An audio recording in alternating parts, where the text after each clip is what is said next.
Korupsi dana bos sebesar 2,25 miliar rupiah, mantan Kepsek SMK Negeri 1 Ambon ditahan. Jadi tersangka kasus korupsi dana bantuan operasional sekolah di SMK Negeri 1 Ambon tahun anggaran 2015-2018, Stephen Latuamalo resmi ditahan tim penyidik Kejaksaan Tinggi Maluku. Latuamalo menjabat kepala sekolah SMK Negeri 1 Ambon hingga tahun 2020 lalu.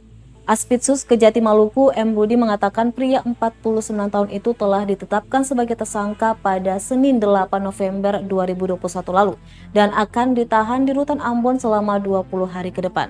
Tak tanggung-tanggung dari hasil korupsi tersangka, Rudi menyebut berdasarkan hasil audit Kantor Perwakilan BPKP Provinsi Maluku ditemukan kerugian keuangan negara sebesar 2,20 miliar rupiah. Modus tersangka beragam, mulai dari pertanggungjawaban fiktif tanpa melibatkan Dewan Guru, hingga menjual aset sekolah dari anggaran dana bos. Perbuatan terdakwa dijerat dengan pasal berlapis tentang pemberantasan tipikor. Sementara itu, penasihat hukum terdakwa Syukur Kaliki mengatakan adanya keterlibatan bendahara dana bos dan bendahara komite. Pasalnya berdasarkan informasi dari kliennya, kedua bendahara itu termasuk mengelola keuangan dana bos.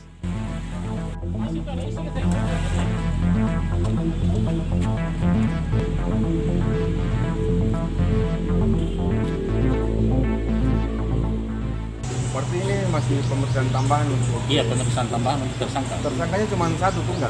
Satu saja. Satu saja?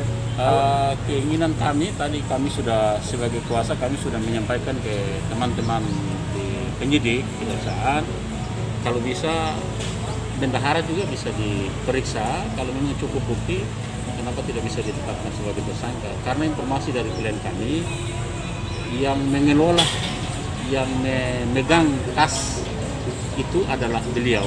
Bendahara? Bukan, yang mengelola, yang memegang kunci berangkas adalah klien kami, Pak Stephen, sedangkan yang membuka dan nomor resi, nomor berangkas, nomor kode itu dipegang oleh bendahara itu.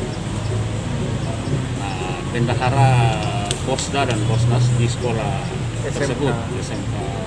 Kasus ini mulai diusut. Laporan itu, masyarakat, laporan guru atau seperti apa? Laporan guru. Laporan guru. Iya, laporan guru bermula dari kesimpang siurnya dana bos dan dana pungutan terhadap siswa.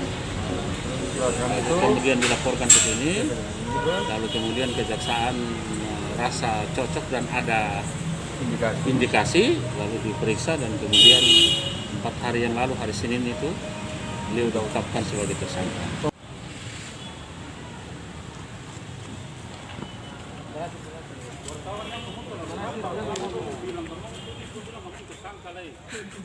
Terima kasih sudah nonton. Jangan lupa like, subscribe, dan share ya.